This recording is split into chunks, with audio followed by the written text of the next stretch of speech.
زن در جمهوری ازبکستان مار تولد کرد. السلام علیکم تماشابینان عزیز. پیش از داشتنام کردن در کامنتاریا از شما خواهش میکنم قصه ما را تا آخر گوش کنید و بعد فکری خود را نویسید. بعد از شنیدن این واقعه شما هم در حیرت می افتید، زیرا که سوالی به میان می آید چگونه می تواند فرزندی آدم مار تولد کند. افسوس که در دنیا زیاده از 7 میلیارد آدم زندگی می کند و هر روز 7 میلیارد حادثه های حیاتی راه می دهند. کسی از گرسنگی می میرد و به جان کسی هر روز یک نمود خوراک به جانش می زند. زن در عائله عادی خانشین بود. در 8 ماهگی حامله‌داریش درد قپیده و بیمارخانه بردند.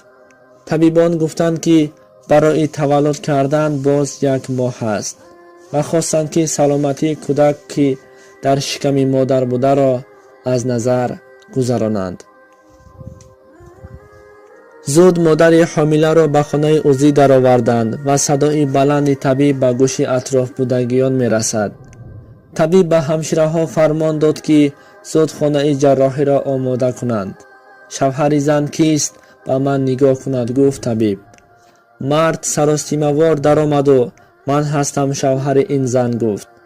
و از شنیدن سخنان طبیب در حیرت افتاده در جایش شق شده ماند. طبیب چنین گفت: وقتی همسرتان را عضوی می‌کردیم دیدیم که در شکم او غیر از کودک باز چیزی بود. انیق می شود که این مار هست. چگونه به شکم همسرتان در آمدنش را ندانستیم. زود مار را گرفتن خواستیم. اگر او را جراحی کردن نگیریم به کودک ضرر دادنش ممکن است. انتظار شده نمی توانیم، گفته به خانه جراحی در آوردند. بعد از 1 ساعت طبیب در دستش با 1 مار خرد برآمد. گفت به زن و فرزندتان ضرر نرسیده است. این مار را از داخل شکم همسرتان گرفتیم.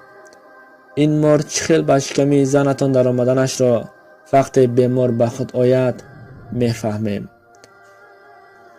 بعد از چند مدت بیمار به خود آمد و گفت این زن آنها در قشلاق زندگی میکردند. شب سوید نبوده است. خواست به حاجتخانه رود. با سبب تاریک بودنش او در بیرون حاجتش را میبرارد و همان لحظه 1 درد نافهم را حس می کند. فکر می کند که درد حامله داری است و بعد 1 هفته او را به بیمارخانه می آورند. خلاص از همان لحظه در بین طبیبان آوازه پخش می شود که زنی مار زاییده.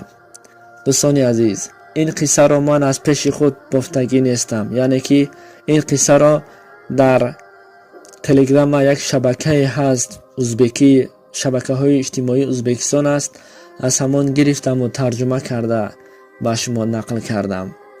خب دوستان عزیز، خدایا را مددگارتان باشد. دستگیری شما پیشروی ماست.